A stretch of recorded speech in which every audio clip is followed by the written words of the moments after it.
you're okay today. Time for the next chapter of the Enchanted Wood.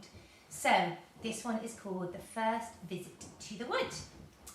So I'll show you a picture first of Joe, Bessie and Fanny running out of their little gate, over the little path and into the wood.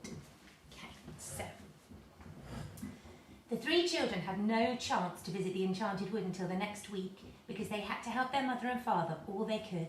There was the garden to get tidy, curtains to sew for the house, and a great deal of cleaning to be done.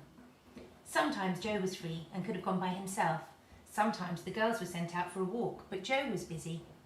None of them wanted to go without the others, so they had to wait, and then at last their chance came.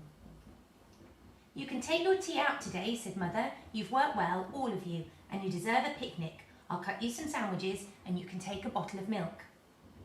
"We'll go to the wood," whispered Bessie to the others, and with excited faces and beating hearts they helped their mother to pack their tea into a big basket. They set off. There was a small gate at the bottom of the garden that led into the overgrown lane running by the wood. They unlatched the gate and stood in the lane.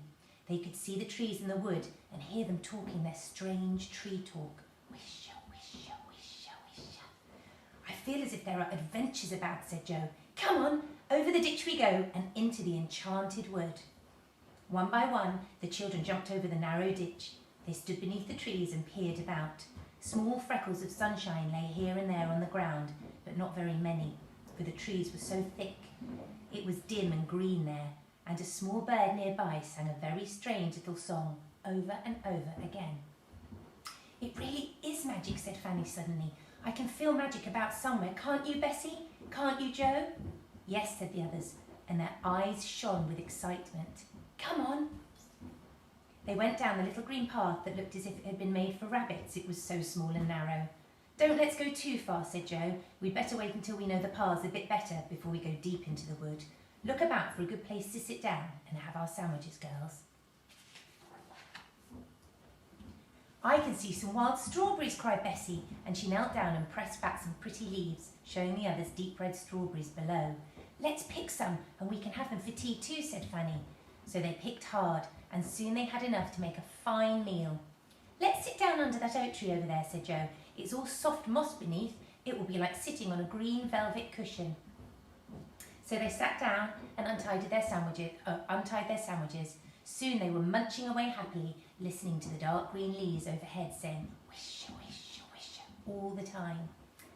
And it was whilst they were in the middle of their tea that they saw a very peculiar thing. Fanny noticed it first. Not far off was a clear piece of soft grass. As Fanny looked at it, she noticed bumps appearing. She stared in surprise. The bumps grew. The earth rose up and broke into about 6 places. "Look," said Fanny in a low voice, pointing to the piece of grass.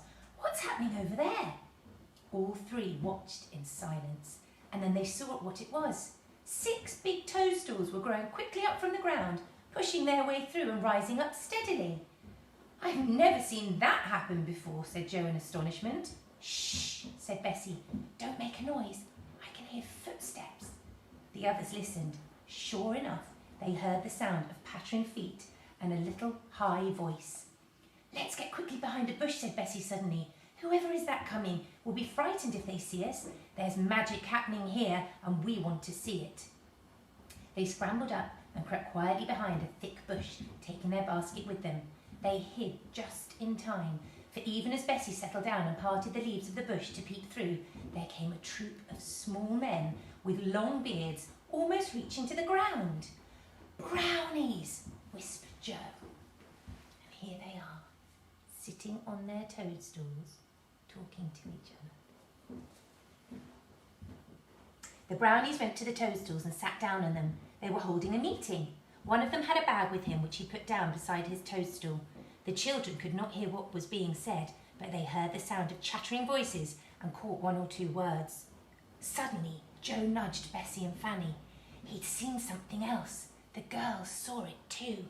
An ugly, gnome-like fellow was creeping up silently behind the meeting on toadstools. None of the brownies saw him or heard him. "He's after that bag," whispered Joe. And so he was. He reached out a long arm. His bony fingers closed on the bag. He began to draw back away under a bush. Joe jumped up. He was not going to watch people being robbed without saying something. He shouted loudly, "Stop, thief! Hey, look at that gnome behind you!" In a fright, the brownies all leapt up. The gnome jumped to his feet and sped off with the bag. The brownies stared after him in dismay, not one of them following him.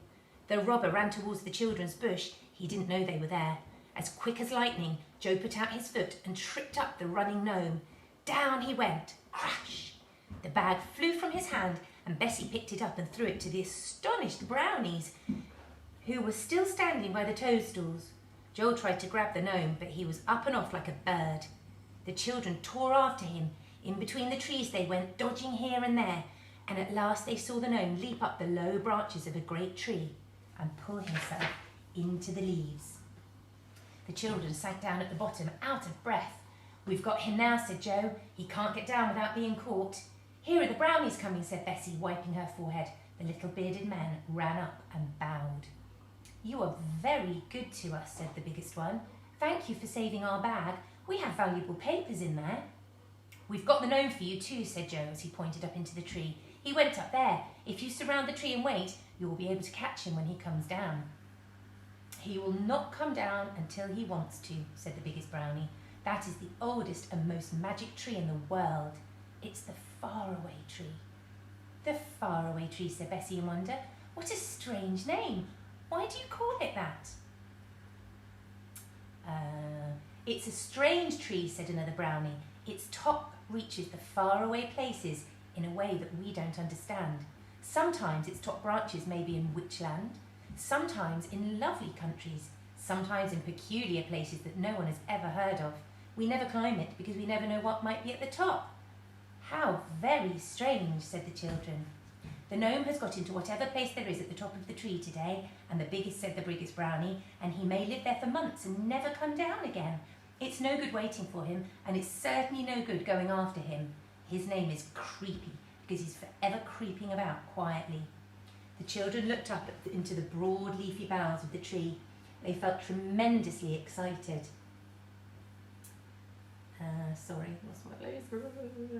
The faraway tree in the Enchanted Wood. Oh, what magic there seemed to be in the very names. "If only we could climb up," said Joe longingly. "You must never do that," said the brownies at once. "It's dangerous. We must go now, but we do thank you for your help. If ever you want us to help you, just come into the Enchanted Wood and whistle 7 times under the oak tree, not far from our toadstools." "Thank you," said the children, and stared after the 6 small brownies as they ran off between the trees. Joe thought it was time to go home, so they followed the little men down the narrow green path until they came to the part of the wood that they knew. They picked up their basket and went home, all of them thinking the same thought. We must go up the faraway tree and see what is at the top. And that's the end of that chapter. So tomorrow we will find out what the children do and whether they decide to go up